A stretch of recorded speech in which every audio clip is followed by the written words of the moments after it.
Welcome to this video number 10 on how to run active filters on a single supply or a battery.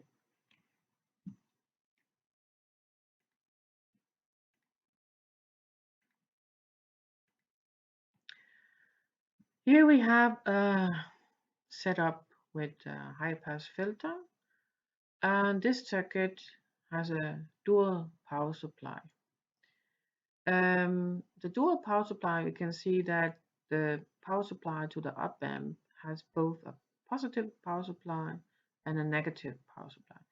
So the setup is typical here. Could be a 15-volt power supply with the plus to the VCC plus, and here the ground connection of this part of the power supply is then connected to ground. Then the other power supply of 15 volt, the plus pin is then connected to ground, and the negative supply pin is then connected to minus VCC. This is typical how we set up the dual power supply. When we look to what is happening for the filter, you can see here we have an input signal that is changing between 10 volt and 0 volt, so over time. So the average value of the signal is 5 volt. When it passes through the filter, C1 is actually blocking the DC voltage. We can say that we have an average voltage swings around 5 volt. So block that. And then because we have a dual power supply, the filter will make that the signal now goes around the ground signal here and swings up 5 and swings down -5.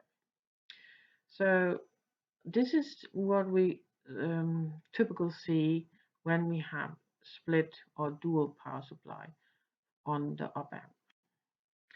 But what if we have to run it on a battery or single supply? What do we then do? Well, we have the same circuit here now, but instead of having the non-inverting input connected here to the ground pin, we have it connected to a voltage divider that takes the positive supply to the op amp, because now it's only having the positive supply and a ground connection. So it makes a V mid, and we can actually decide that it's halfway between the the supply. So if we have 10 volt, we can assume that V mid is 5 volt. So then this input signal that is swinging around 5 volt here up to 10 and down to ground actually would now swing around this V mid up to this 5 volt here and down to 5 volt, just about the ground level. And we have to do that when we run on single supply. Our C-in acts then both as an AC coupler and block the DC level, and we get this V mid from the voltage divider. And when we consider the circuit, analyzing the circuit, how can it be possible that we only have it on V mid? Why doesn't it gain it up? Well, if we use superposition to analyze the circuit, we can see that R1 is actually not connected. So we have through R2 a buffer circuit. And then the signal coming here, V mid, only have a gain of 1.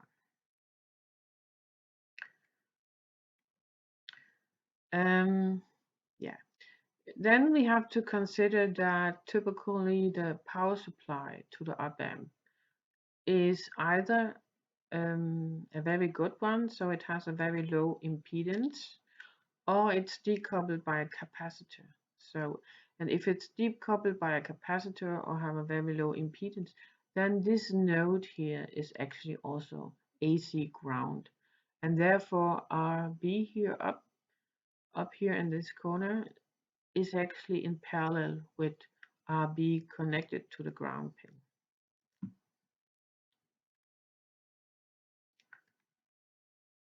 pin. Here we can see a circuit, a silent key low pass filter that has been biased by this setup with a buffer, and we use the voltage divider to set a V-mid.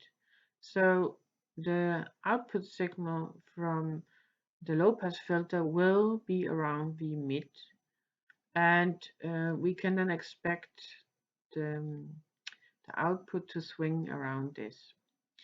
Even though we strip the DC signal away, but set it new with V-mid. So we could actually have a DC signal that actually is higher than our possibility with the power supply. It's just removed, and then we are just looking at the AC signal uh, and let it be filtered through the silent key low pass filter. There is though a high pass filter here in front of the low pass. So in order for this one, the high pass not to interfere with the low pass corner frequency, it has to be at least 2 to 3 decades below the cutoff or the corner frequency for the low pass. So otherwise we will have a rounding of the corners because a normal first order low pass filter and high pass filter, the corners will actually first be smooth when we are at least 1 decade below or 1 decade above. And we can see that when we simulated that there are actually some rounding effect on it. So that's why we have to consider 2 decades or even 3 decades below, if it's possible.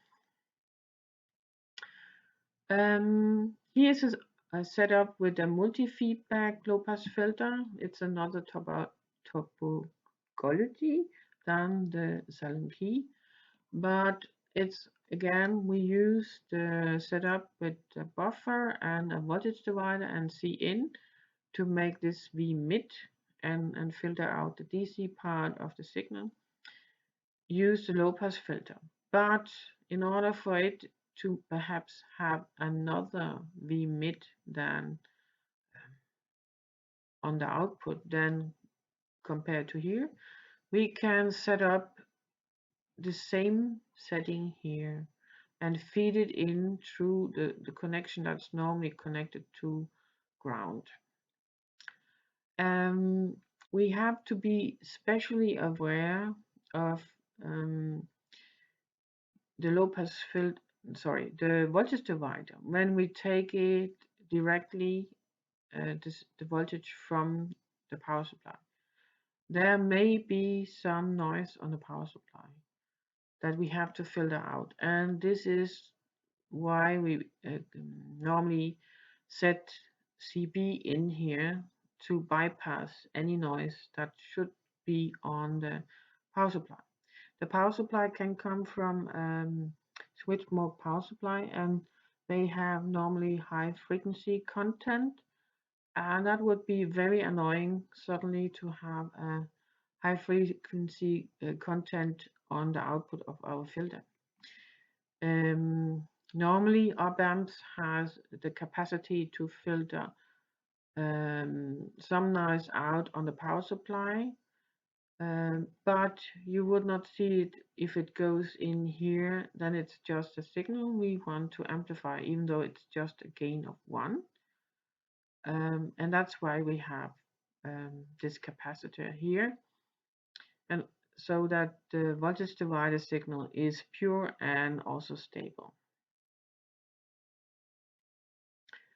Another thing we should consider is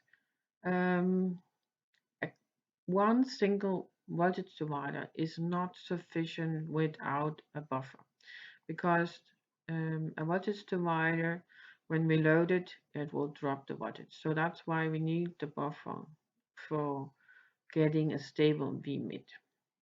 And because the op-amp if it can supply the need of a DC level here and a DC level here, it can actually feed more circuits with one setup of a stable V-mid.